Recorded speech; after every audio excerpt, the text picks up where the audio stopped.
Greetings, this is Father Sam Moorhead, rector of the Cathedral Basilica of the Immaculate Conception, and we've come to a new year of grace, 2023, and the first day of January is the octave day of Christmas, also known as the Solemnity of Mary, the Holy Mother of God.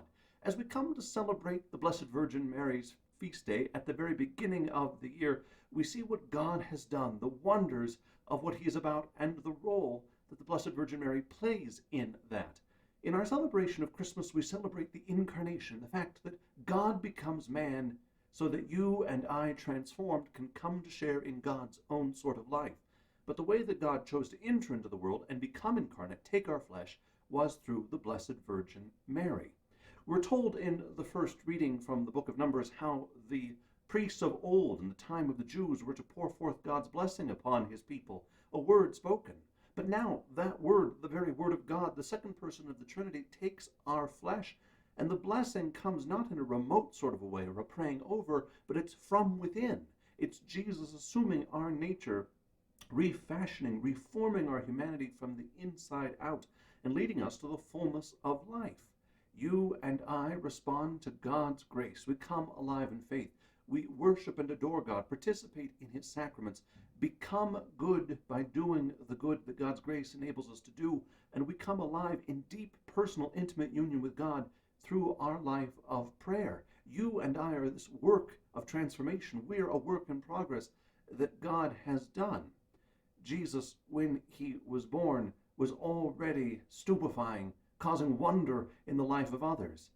As the shepherds came to adore the Christ child and following them, the Magi, were told by the evangelists, especially St. Luke, that the Virgin Mary pondered all these things, holding them, piecing them together, treasuring them in her heart. Mary teaches us what it is to have a deep contemplative gaze, to look upon the mighty things of God, and to be refreshed in that.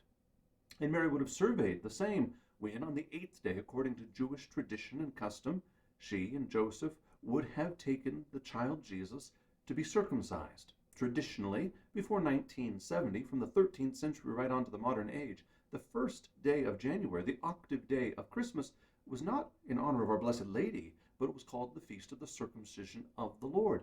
For we know that the Lord, even at his infancy, was already shedding his blood as a first act of our redemption. This is the great love of God. But since the Second Vatican Council, we have returned, as we did in the first centuries of the Church, to honoring Our Lady, Mary, on the 1st of January, the octave day of Christmas. And so as we see the beginning and the fulfillment of our redemption in the incarnate Son of God, we see the Blessed Virgin Mary playing a pivotal role, teaching us to receive the gift of God's love and to make a good, worthy response on it. As we begin this new year, let us pause. Let us have deep, pondering, contemplative hearts. Let's piece together the mighty things that God has done and is doing, has done for the whole world in Christ, and is doing in my life right here, right now.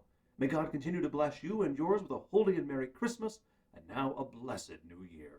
God bless you all.